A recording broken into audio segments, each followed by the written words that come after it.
म्हणजे एका एका घटकाचा पूर्णपणे अभ्यास आपण करत जाणार.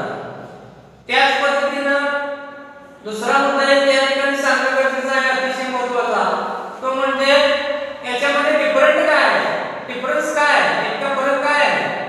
म्हणजे कशामध्ये, तर जे आता समाजशास्त्र आपण ऍडमिशन घेतलेलं आहे सिनियर मध्ये आपल्या विद्यार्थ्यांनी की, आणि त्याच्यामध्ये सोशियोलॉजी विषयाचे जे आपले विद्यार्थी आहेत, हा ऑप्शनल विषय आहे, तो ऑप्शनल विषय ठेवलेला आहे.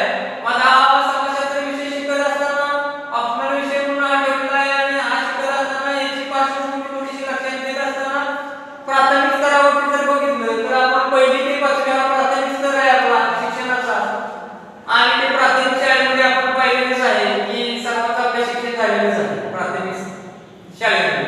की त्याच्यामध्ये काय असायचं की जनरली एकच पुस्तक असायचं समाजशास्त्र, त्याच्यावरती नाव असायचं, आणि मग त्याच्यामध्ये सर्व त्याच्यामध्ये अर्थशास्त्र, नागरिकशास्त्र, समाजशास्त्र, इतिहास, भूगोल वगैरे एकत्रित असायचं. हा 5वी पर्यंतचा भाग मागे 10 वर्षापूर्वी असा होता.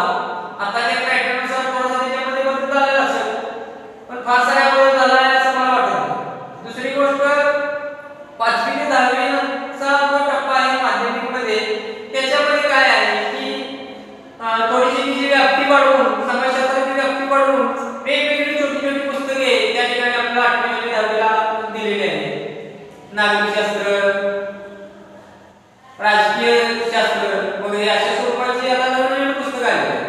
त्याच्यामध्ये मी काही ऑप्शनल विषय दिलेले आहेत हायस्कूल लेवलला.